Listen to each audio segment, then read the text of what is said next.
दोस्तों, मैंने एक वीडियो बनाई थी पार्ट 1 हिंदू हिंसक। तो बंधुओं, सबसे पहले आप लोगों का नमस्कार हो, सलाम। जैसे राहुल गांधी ने पार्ट 1 में मैंने बताया था कि हिंदुओं को हिंसक बताया। हिंसक का मतलब पशु भी होता है, यानी कि हिंदू एक तरह से पशु के समान है उनकी नज़रों में। दोस्तों, तो मैं ये कहना चाह रहा हूँ कि एक बात बताइए, जब हिंदू हिंसक है, पशु के समान है, तो 99 सीट जो आई हैं, क्या उसमें हिंदुओं का वोट शामिल नहीं है? आप स्वयं सोचिए कि क्या हिंदुओं का वोट शामिल नहीं है? जहाँ से चुनाव लड़े हैं, क्या वहाँ पे हिंदू नहीं रहते हैं? एक बात बताइए, इस व्यक्ति ने एक बार नहीं कई बार अपमानित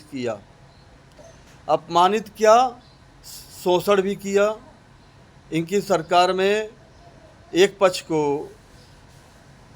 को तजब्बो देना और दूसरे पक्ष के साथ तजब्बो नहीं देना, उसको प्राथमिकता नहीं देना। एक समय की बात और मैं बता रहा हूँ, इसका उदाहरण।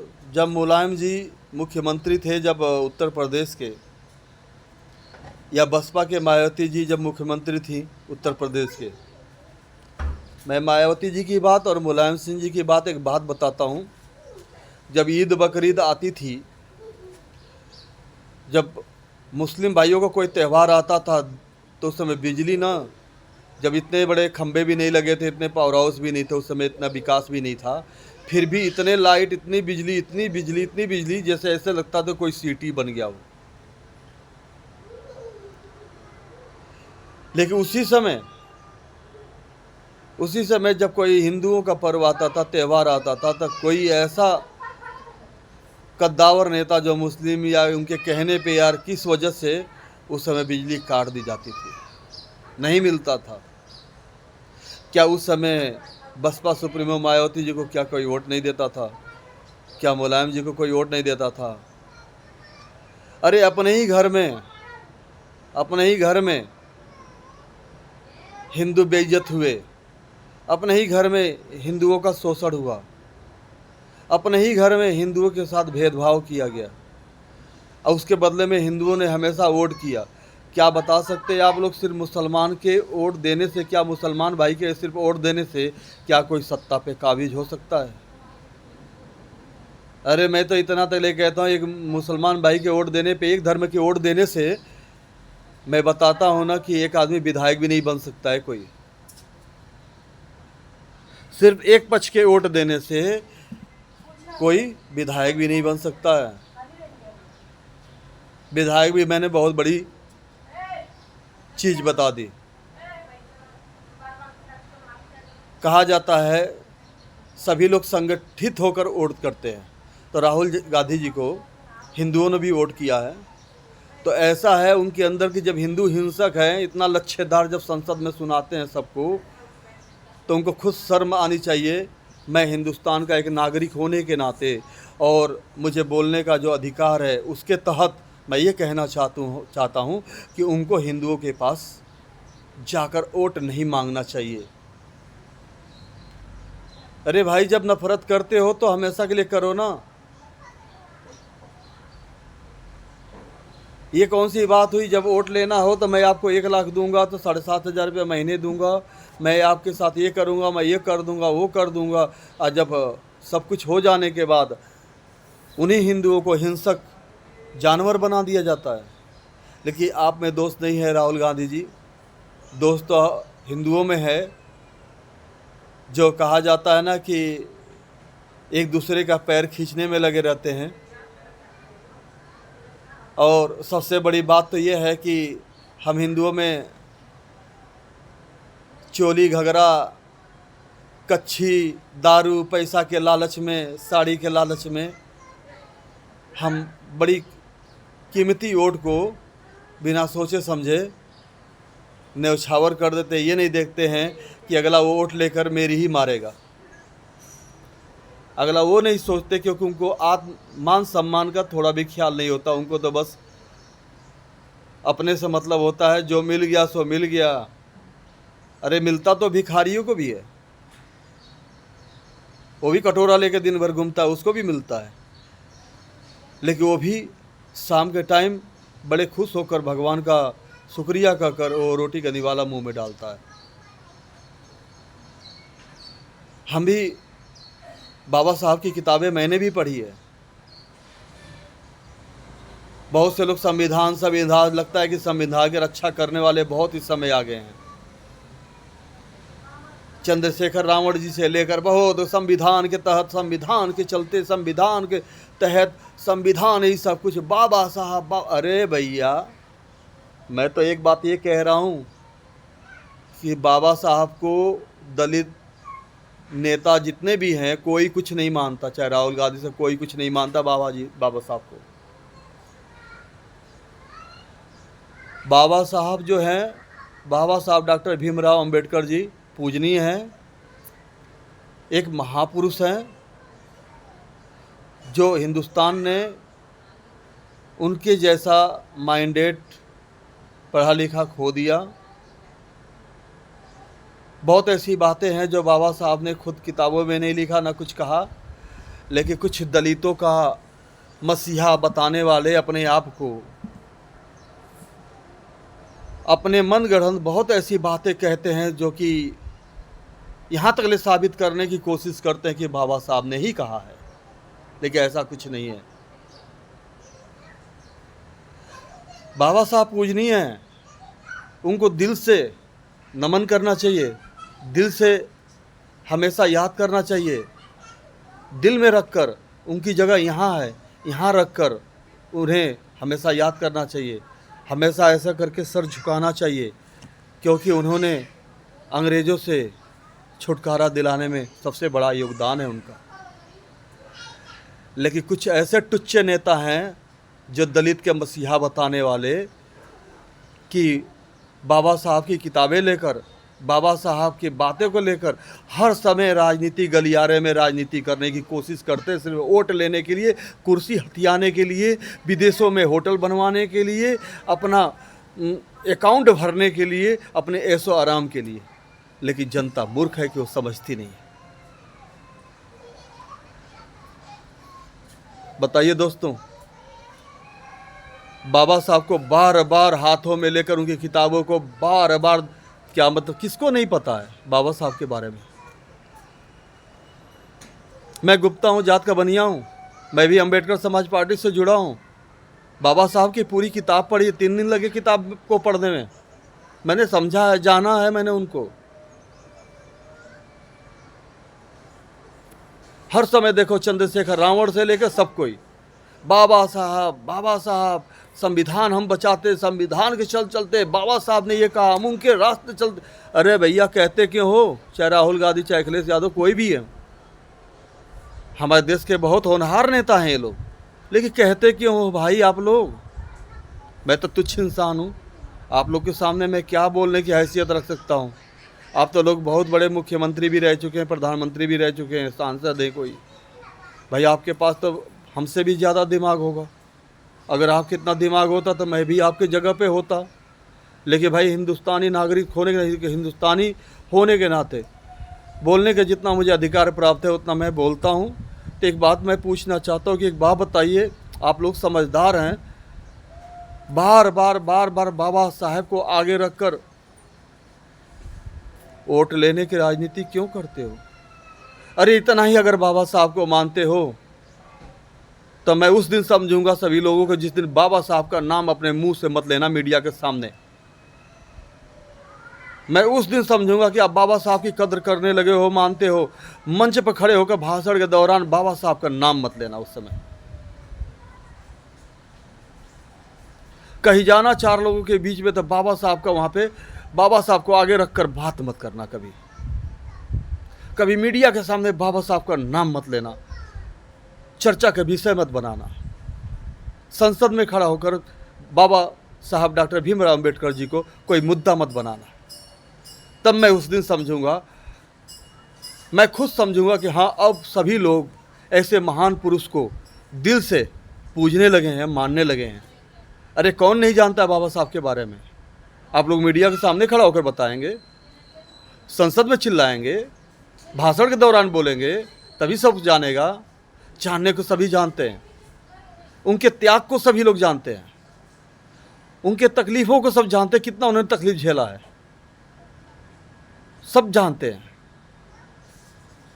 लेकिन उनकी पूजा यहाँ से करनी चाहिए। और ज़्यादा खुजली अगर मच रही हो ना, तो उनके कहे हुए मार्ग पर चलो ना, जिसको चलना है चलो, लेकिन चल के तो दिखाओ। कहते क्यों हो मीडिया के सामने, मैं बाबा साहब के मार्ग पर चलना चाहता हूँ, मैं उन्हीं के मार्ग पर चलते हुए मैं ये कर दिखाऊंगा, वो कर दिखाऊंगा। अरे तो चिल्ला क्यों रहे हो? आप बताना चाहते हो कि मैं बाबा साहब का बहुत बड़ा अनुयायी हूँ, आप दिखाना चाहते हो लोगों में कि मैं बाबा साहब को बहुत बड़ा भक्त हूँ। भैया एक कहावत है, अगर किसी को दान दो ना, तो एक हाथ से दान दो कि ताकि दूसरे हाथ को पता भी ना चले, उसको दान देना कहते हैं। तुम चिल्ला के बताओ मीडिया में बाबा साहब अमर रहे, संविधान बचाओ, ये करो वो करो। अरे ये क्या है? लोगों को उकसाना, लोगों को भड़काना, वोटों की राजनीति करना। मानने वाले, मैं भी मानता हूँ, मानने वाले अगर दिल से मानते हो कि बाबा साहब को पूजनीय मानते हो, प्रेरणास्रोत मानते हो, सब कुछ मानते हो, तो दिल में रख कर उनको पूजा करो ना। सच्ची भक्ति वो होगी। और उनके कहे हुए मार्ग पे चल के दिखाओ ना। और रही बात कौन अच्छा है पार्टी या कौन बुरा है, सभी जानते हैं और सभी जान चुके हैं। ये नहीं कह रहा हूँ सभी दूध के धुले हुए हैं, सब में बुराई होती है। कौन दूध का धुला हुआ है? कौन सी ऐसी पार्टी है जो दूध की धुली हुई है,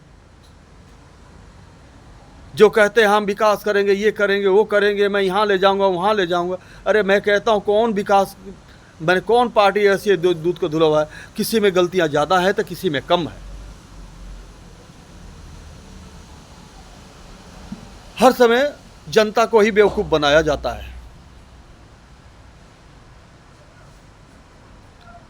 एक बात और कहना चाहता हूँ, लोग साड़ी चोली, उसी मुद्दे पे मैंने ये बात को, सारी बातें मैं बोल गया।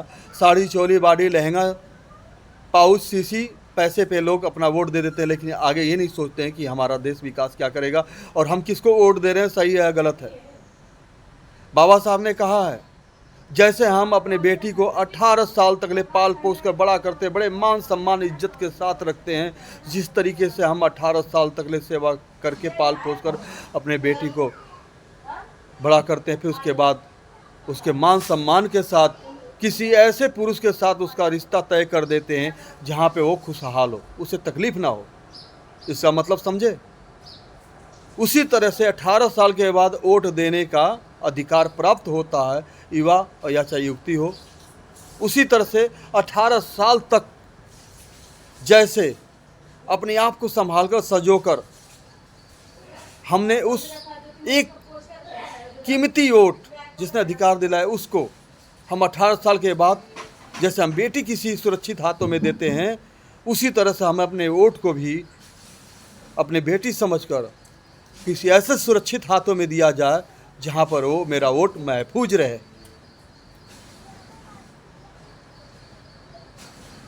बताइए दोस्तों, मैंने गलत कोई बात कही है? रही बात, अगर आज राहुल गांधी की मैं बात करता हूँ, मेरी वीडियो उन तक ले पहुँच जाए तो मैं समझता हूँ कि मेरा जीवन सार्थक हो गया। 2024 के चुनाव से पहले उनका बहुत वीडियो आता था मोबाइल पर, शॉर्ट वीडियो आता था, कभी कभी मंच पे खड़ा होकर भाषण देते समय मुस्कुराते भी थे, तो बहुत अच्छा लगता था, कुछ बातें अच्छी लगती थी राहुल गांधी जी की। मैंने सोचा ठीक है, कोई बात नहीं है, अगर ये भी कोशिश इतना कर रहे हैं, चल रहे हैं हिंदुस्तान में, पैदल चल रहे हैं, सब कुछ कर रहे हैं, ईश्वर करे कि इनको भी मौका मिले। अगर राहुल गांधी जी अगर चाहते ना, अगर राहुल गांधी जी चाहते तो कर्म वो करते ना किसी को खुश करते ना किसी को नाराज़ करने वाली तर्ज पे तो नहीं कहूँगा मैं कुछ। ना खुश करते ना नाराज़ करते, ना भोजन देते ना पानी देते, ना खाने देंगे ना खाने देंगे, ये कहावत तो मैं नहीं कहूँगा। लेकिन कुछ ऐसा कर्म कर जाते, इंसान ही कर्म करता है। बाबा साहब इंसान ही थे। वीर अब्दुल हमीद सन 64 की लड़ाई में जो शहीद हुए, जो हमारे गांव के थे, वो भी इंसान ही थे।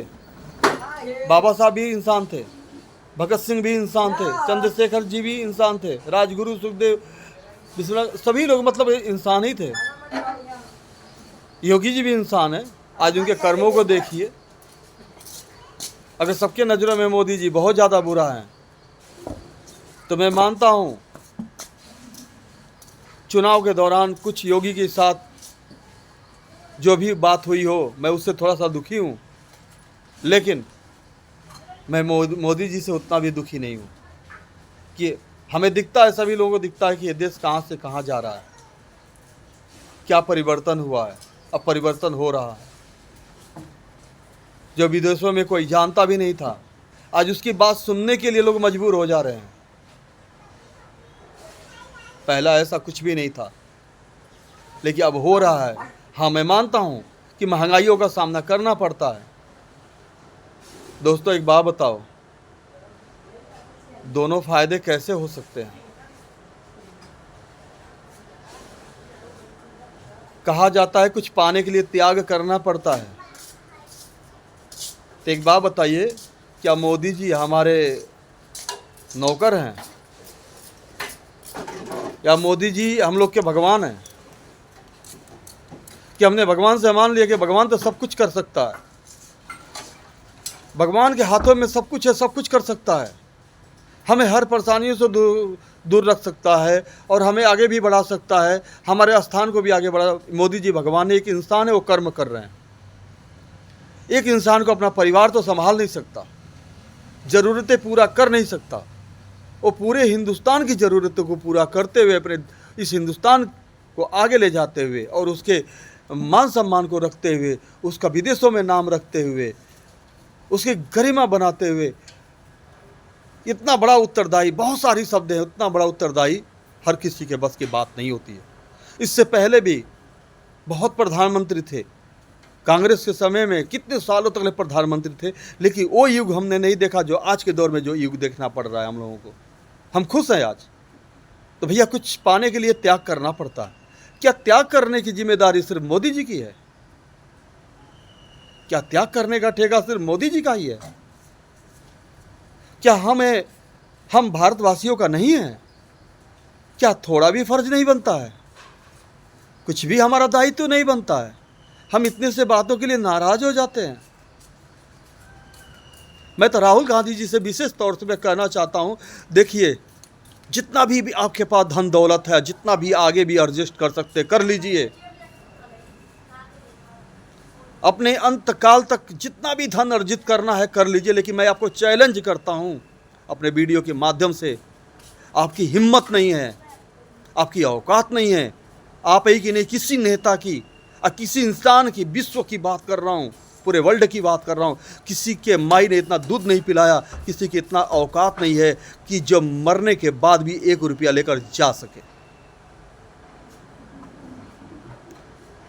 जब अंतिम क्षण में, जब जिस समय आउट होने का इस धरती से नंबर आ जाएगा, जिस दिन ये दुनिया छोड़कर जाने का नंबर आ जाएगा, किसी माई के लाल में दम नहीं है, किसी की औकात नहीं है, किसी का हिम्मत नहीं है कि 1 रुपया अपने साथ लेकर जा सके। जब एक बात बताइए, जब आप लोग 1 रुपया लेकर जा नहीं सकते, तो कुछ ऐसा कर जाइए ना, कुछ ऐसा कर जाइए जो इतिहास के पन्नों में सुनहरे अक्षरों से आपका नाम अंकित हो जाए। चाहे बाबा साहब का आज नाम भगत सिंह, बिस्मिल्लाह खान, सुखदेव राजगुरु, चंद्रशेखर आज़ाद, सुभाष चंद्र बोस, उधम सिंह और बाबा साहब, बहुत ऐसे लोग हैं कि उनका नाम आज भी लिया जाता है। पर्व मनाया जाता है, गणतंत्र दिवस पर नाम लिया जाता है, उन्हें याद किया जाता है, किताबों में पढ़ाया जाता है। क्या उनके 4 पैर थे, 10 हाथ थे, कान 25 थे? नहीं। जैसा हमारा शरीर का रचना ईश्वर ने किया है, वैसे ही शरीर की रचना उन महापुरुषों को भी हुई थी। तो क्या वैसा कर्म नहीं कर सकते? राहुल गांधी जी, अखिलेश जी, चाहे कोई भी हो, कुछ ऐसा कर्म कर जाइए ना जो कि इतिहास के पन्नों में सुनहरे अक्षरों से आपका नाम अंकित हो जाए, और आने वाले पीढ़ियां जो आपका नाम लेकर याद करे, किताबों में पढ़े, दिल से पढ़े, और हमेशा आपकी सीख पर चले, हमेशा प्रेरणा ले।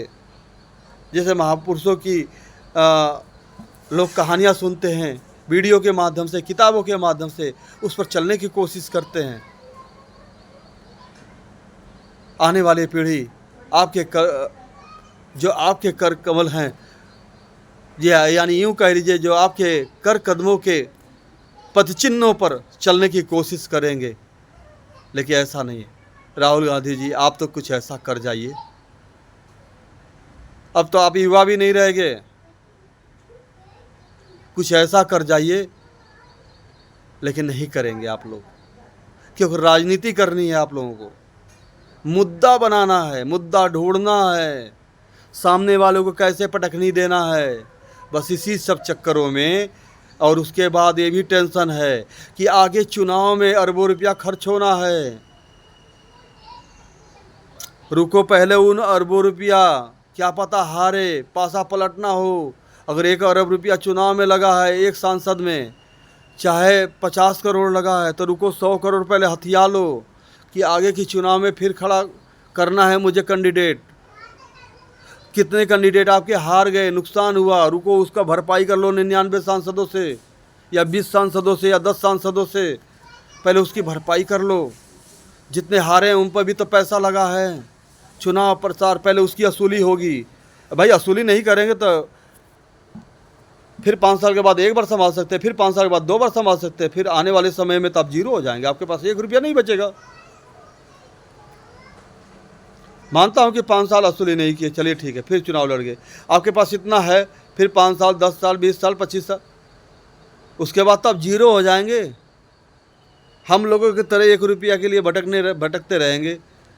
जैसे इन कुर्सियों का मैं पेंट वेंट कर रहा हूँ जीविका के लिए, देखिए ये जीविका के लिए मैं पेंट कर रहा हूँ। ऐसे मजदूर बन जाएंगे आप हमारी तरह। तो भाई मजबूरी है। 100 सांसद जीते हैं, 300 सांसद हार गए हैं, या 400 सांसद हार गए हैं। तो 400 सांसदों में जो पैसा आपका लगा होगा, इन 100 सांसदों से इनके बेनिफिट से तो वसूलना ही वसूलना है। और आगे के लिए भी रखना है, तो विकास कहाँ से होगा? खाक होगा। नाम बड़े दर्शन छोटे, विकास कहाँ होगा? कुछ भी नहीं होगा। विकास के नाम पर 1 जीरो, 51 रुपया बस इन्वेस्ट कर दिया जाएगा। हमने विकास किया, हमने ये किया, हमने वो कर दिया, बस यही नाम होता है। और क्या होता है? और कुछ नहीं होता। तो यहाँ पे जनता की नहीं, यहाँ इतिहास लिखना नहीं कोई चाहता, बस अपने बारे में सोचता। हाँ, अपने मृत्यु से पहले मोदी जी ने इतिहास लिख दिया है।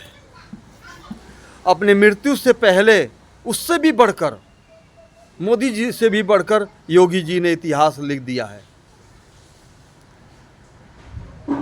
आने वाले समय में मोदी जी को कोई याद करे या ना करे, लेकिन योगी जी को याद लोग हमेशा करते रहेंगे, उनके रहने पर भी और ना रहने पर भी। अब आप कहोगे कि ये भगवा गमछा है, मैं मोदी जी योगी की पक्ष कर रखता हूँ, तो सुनो, बलिया जिले से बसपा के एक सांसद हैं या विधायक हैं, उमाशंकर सिंह।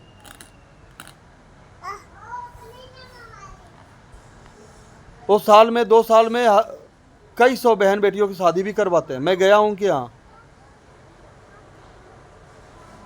बहुत भले मानस इंसान हैं। जिस समय बसपा पूरी सीट हार गई थी तो 1 सीट वही बचाए थे। और वहाँ पर कोई भी चला जाए, सीना निकाल कर दे दे, बीजेपी चाहे सपा, कोई भी, वहाँ पर उनके अलावा कोई जीत नहीं सकता, क्योंकि पहले ये होता था कि हम बलिया ज़िले में घुसते थे तो पता चल जाता था कि हम बलिया ज़िले में आए हैं रोड देखकर। अगर उस रोड पर गाड़ी में अगर कोई प्रेग्नेंट माताएं बहनें हों, हॉस्पिटल तक ले पहुंचने में उनका जो है हर एक परेशानियां रास्ते ही में खड़ी हो जाती हैं। मैं खुलकर नहीं कुछ कहना चाहता हूँ माता बहनों के बारे में, हमारी भी माँ है, मैं भी अपने माँ के गर्भ से पैदा हुआ हूँ, लेकिन ऐसे रास्ते थे कि हॉस्पिटल तक जाते जाते हमारी माताएं बहनों का डिलीवरी रास्ते ही में हो जाती। कितनी पीड़ा उठानी पड़ती थी उस समय। लेकिन अब उनके समय में उनके क्षेत्र में रोड तो इतनी मोटी मोटी हैं, जो कि उनका खुद प्लांट है रोड बनाने की। इतनी मोटी मोटी रोड है कि मैं समझता हूँ कि शायद इस मामले में नेवेडा ही टक्कर दे सकता है रोड के मामले में।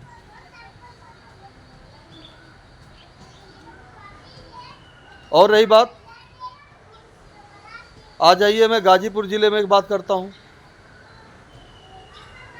कासमाबाद क्षेत्र के पास पड़ता है गंगौली।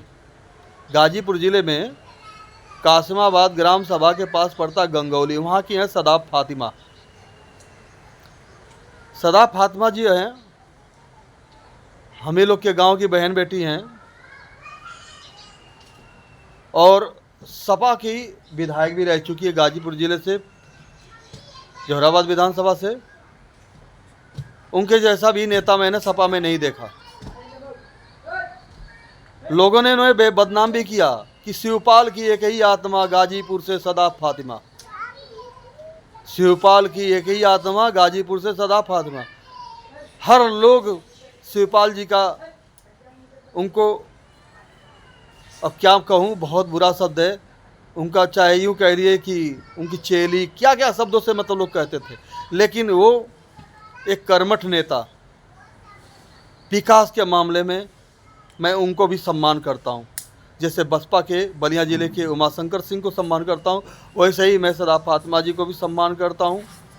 और कांग्रेस के एक हैं, बड़ा नाम सुना है उनका, सुरेंद्र सिंह, कभी जौहराबाद विधानसभा से भी वो लड़े थे कांग्रेस के। उनके बारे में भी बहुत सुना हूँ कि जब वो सचिवालय में रहते थे लोग जाते थे, बहुत हेल्प करते थे कांग्रेस के समय में। तो बहुत से ऐसे पार्टियों में कुछ ऐसे हीरे हैं जो चमकते हैं, लेकिन जो हीरे के जो बॉस हैं वो पूरे कालिक से पुते हुए हैं। वो क्यों नहीं इस बात को समझते भाई? बसपा सुप्रीमो मायावती जी, बहन मायावती जी को समझना चाहिए कि मेरी एक भी सीट नहीं आई पिछली बार भी, और उमाशंकर सिंह एक सीट लाए, तो उनको तो आगे लाना चाहिए ना, अपने पार्टी में कोई बड़ा पद देना चाहिए ना, बड़ी जिम्मेदारी सौंपना चाहिए। अब मैं आज कहता हूँ, जो बलिया ज़िले के उमाशंकर सिंह, अगर आज वो अपनी पार्टी बनाए तो सबसे पहले उनके पार्टी से मैं जुड़ूंगा। अगर आज वो पार्टी बनाए तो बच्चा बच्चा उनसे जुड़ने के लिए तैयार हो जाएगा। आज चंद्रशेखर रावण जी इतने दिनों के बाद मिली भगत से कांग्रेस, बसपा, सपा, माने खिचड़ी पूरा मिला के, सलाद मिला के, आटा चावल उसमें सब कुछ मिला के तो सांसद बन गए। तो इसका कोई बहुत बड़ा महत्व नहीं है।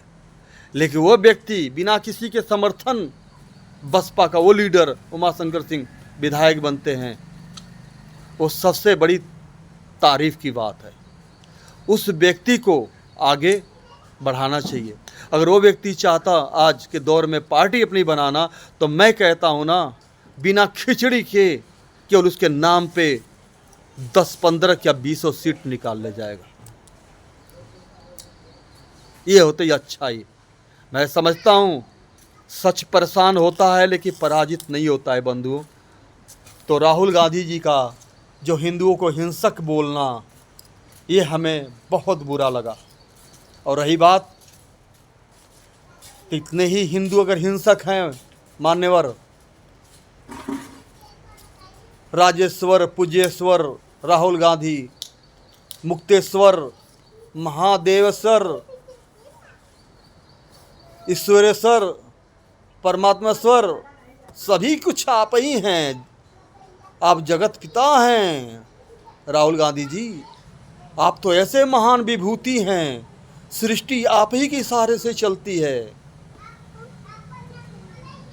ये तो कलयुग है, कोई और युग होता तो आसमान से देवताएं भी आप जैसे नेताओं के ऊपर बारिश करते फूलों की, अखिलेश यादव जी के और आपके।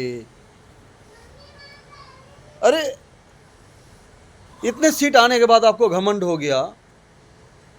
अकेले लड़के दिखाइए ना, काहे लिए खिचड़ी में शामिल होते हैं आप लोग? तब आपके क्वालिटी का पता चल जाएगा कितने बड़े क्वालिटी में है। लेकिन सपा में भी हिंदू हैं, कांग्रेस में भी हैं, बसपा में भी हैं, बीजेपी में भी हैं। लेकिन बार बार हिंदुओं को प्रताड़ित क्यों करना, बार बार उनको कलंकित क्यों करना, बार बार उनको गाली क्यों देना? लेकिन सबसे बड़ी बात यह है कि हम लोग में ही कमी है, हम लोग में ही कमी है, हम लोग में ही कमी है। और आने वाले समय में अगर ऐसे ही हम अपनी कमी को नहीं सुधार किए तो आने वाले समय में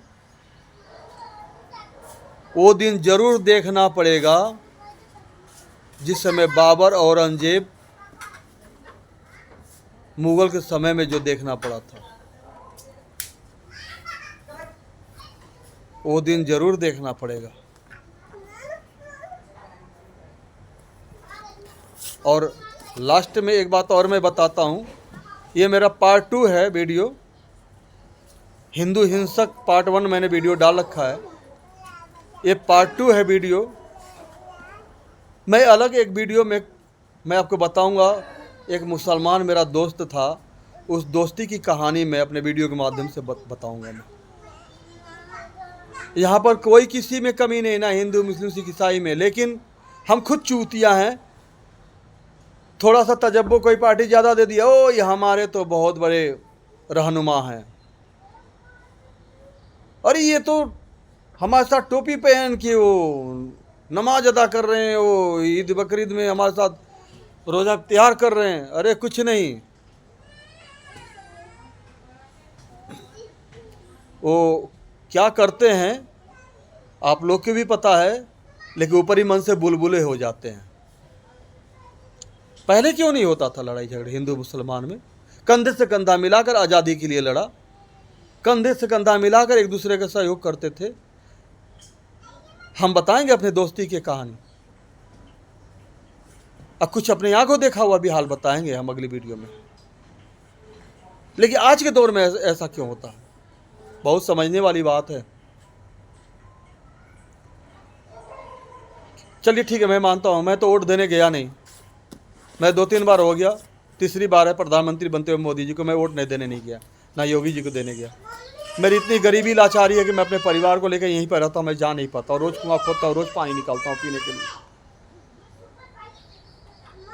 लेकिन एक बात बताइए कि बीजेपी की सरकार में कौन सा ऐसा मतलब कि निधि आया होगा जो हिंदुओं को पहले दिया गया होगा, मुसलमानों को नहीं दिया होगा, या मुसलमानों को बाद में दिया होगा?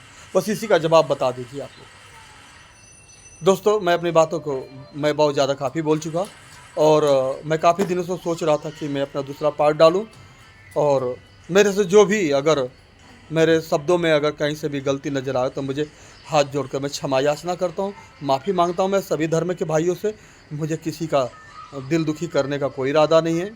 मेरे को जितना भर अधिकार था 10-20 मिनट मुझे हिंदुस्तान में जितना बोलने का अधिकार था मैंने उतना बोला आपके सामने। राधे राधे, जय श्री राम।